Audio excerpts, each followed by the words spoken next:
I was gonna have the video that I did with Jason as the opening video, and I guess it's one of them. It's one of them.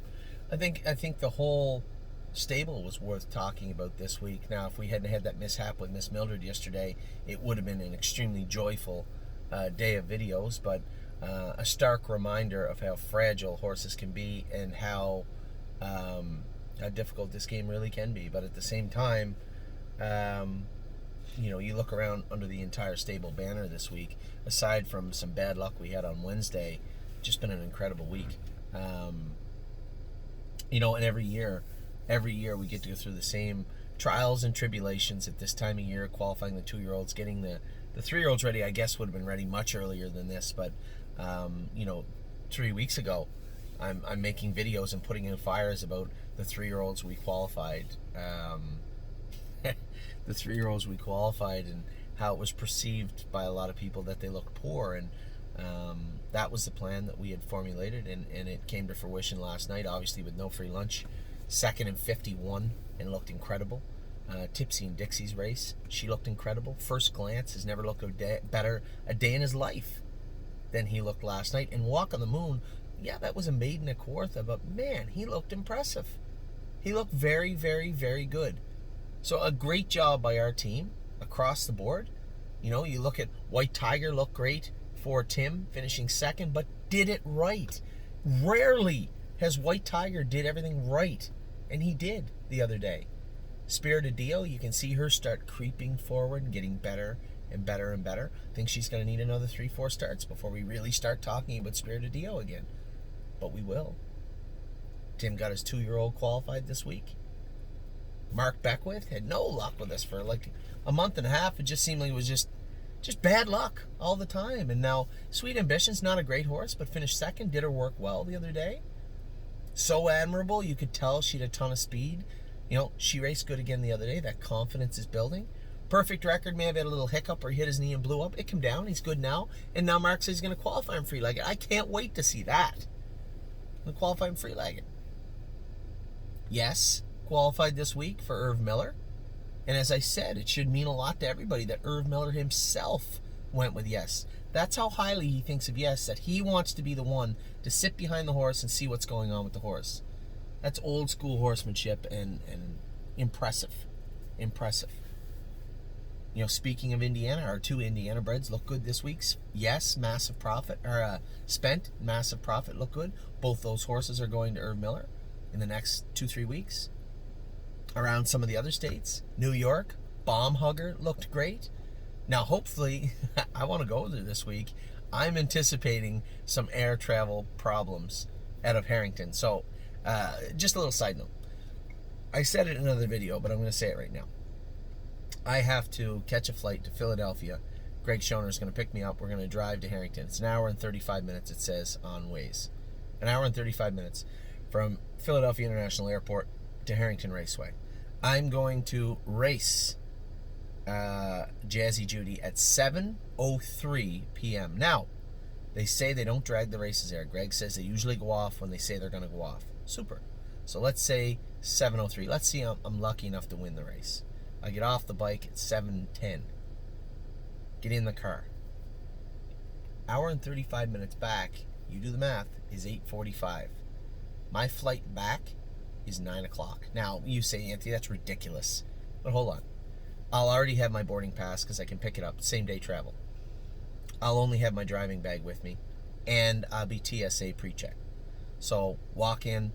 If there's no people around, walk in, walk right through TSA, put my bag down, walk through, grab my bag, run to the terminal. I could make it. Or I could not. I don't know. And if I don't, there's a flight the next morning out of Philadelphia that gets me back to Ohio at 10:39. I land. My car will be parked in the parking lot at Cleveland International Airport. I can't ask Amy to drop me off. I'll leave my car there. So I'll get my car, drive back to Northfield. Keep in mind, they qualified at 11 o'clock in Northfield Park.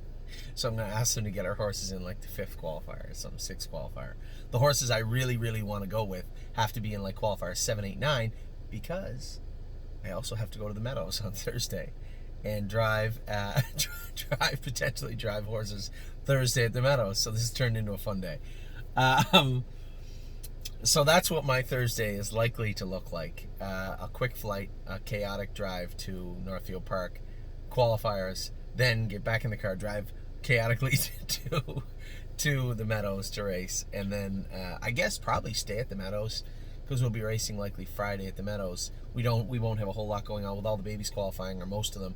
We won't have a whole lot going on Friday, so I'll likely just drive there and stay over. Makes sense. That's what my Thursday, Friday next week's going to look like.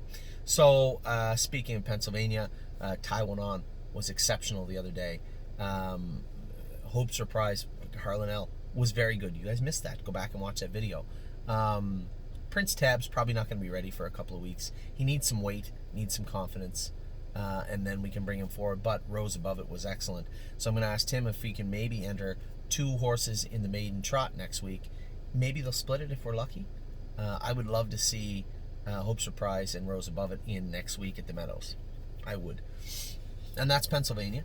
For those people worried about World for Two, he's not coming over here right away. He's going to stay in Ontario, qualify again, probably race at Georgian a couple of times, maybe Mohawk.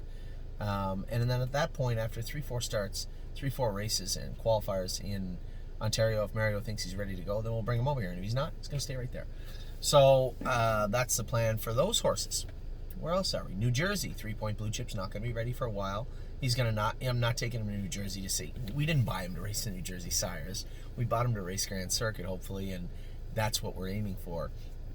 In my mind, I outline a plan in a later video. There's no point going over and over and over it again, but it's a plan to maybe get him to another trainer at some point and race him in 2, 3, 4, 5 Grand Circuit races if he's good enough. And then put him away for the season. I think quite highly of this horse, and I like where he's going. His trajectory is trending upward, as they would say right now. Duke Dio is good, but is he a New Jersey Sire horse? Probably not. But he's still got lots of races there, and he's got the races in the fall, I believe, at Freehold. I like what I see in this colt. He's coming on and looking good now, which only makes me happier about the way that we trained him down. Remember, his knees were bothering him back in March. We stopped with him for 3 weeks. We swam him for 3 weeks. And then continue training him. I think that's the only reason you're going to see Duke Dio qualify and race right now. So that particular change we made to our program worked very, very well for this particular horse also, and for the other New York colt, Twin Bee Habanero. It's looking like that worked very, very well for both of them. So I'm happy that we made a little change there. So Duke Dio will be ready to qualify soon. Blue Bayou Dio. Although made a little break at the gate. They tell me she can fly. I can't wait to see what she looks like next week. I'm very interested to see what Blue Bayou Dio is going to look like next week. Also, who else we got? Ooh, the other Walner colt. Very fast. He might be headed to New Jersey, I suppose. Unbeatable Kemp. Man, that is a strong, fast animal. He was going to go mile 58. He doesn't make a break the other day. We'll get him under control. Looking for another qualifier on the Tuesday at the Meadows, I believe. Not this Tuesday, next Tuesday at the Meadows. What else do we got? We talked about our Indiana breds. We talked about our New York breds, our New Jersey breds, Ontario breds. Look great also. Who looked very, very good? Grace, 2-1, 27-4 on the end of it. Mischievous Rose, last half 57. She looked incredibly good also. I don't think you've seen one of our other good fillies yet. Arches Rainbow looked very good. Century Invictus, I thought, looked good also. I don't want to miss anybody. Renegade Gypsy looked incredible also. I think I'm missing somebody. We just get so many horses to qualify and so many to go. We've been very fortunate, right? We, as I said, especially the other day, not without our stumbles, but at the same time, been very, very fortunate with what has gone on at the stable. Especially, think back. Just track back to March. Got a lockdown. I had to uproot my whole family in the blink of an eye, take half our barn and come to Ohio. It was tough. It was stressful. And to be quite frank, without Amy and without our clients squarely in my corner, I don't know if I could have done it. There was a lot to do and a lot to take in, and very, very fortunate that it worked out well. So again, thank you for being the greatest clients on the face of the earth. Come a long way, haven't we, since the lockdown? It's just been chaotic. Even for somebody who thrives in chaos, it's been chaotic. But we're here now. We're getting the babies qualified and getting them ready to rock for the summer. I guess ending off the opening video talking about Ohio horses, since we're Ohio, is fitting. Voyage of Ice and Fire was sensational. Purple Aura was great. Of Tom was great. All our trotting fillies were pretty good, right? Hill of Magic was good. Eyes of 10 was good. What was the other one? Eyes of 10, Purple Aura, Of Tom. Eyes of 10. 1, 2, Skip a Few was good. They were all pretty good. All our trotting fillies look good. Trotting colts look great. Slim Jimmy, 2-2 last half and 58 last quarter, 28 in Ontario. Look good. He's coming here this week. Prairie Fire, 2-2, but that wasn't Prairie Fire's best. I've already trained him in 2 minutes. We'll come back with a better... Now, we got to make some significant shoeing changes to him, so I'm excited to see what's going to happen with those. We'll come back with him this week in Northfield Park again. And then Voyage of Ice and Fire was great. We're actually going to look for a race for Voyage of Ice and Fire at Scioto this week. If we could, that would be perfect for us. And that is Ohio. So a lot of great things going on, right? We had not a great week in Ohio or PA with a couple making breaks. We had some high points also. No free lunch last night. Gypsy and Dixie were certainly high points. First Glance, Walk of the Moon, certainly high points. They look great. Excited to see how Northern Blizzard's going to do on Tuesday. It is turning out to be exactly what we hoped. An exciting time of year here at thestable.ca. So, I hope you guys had a great week.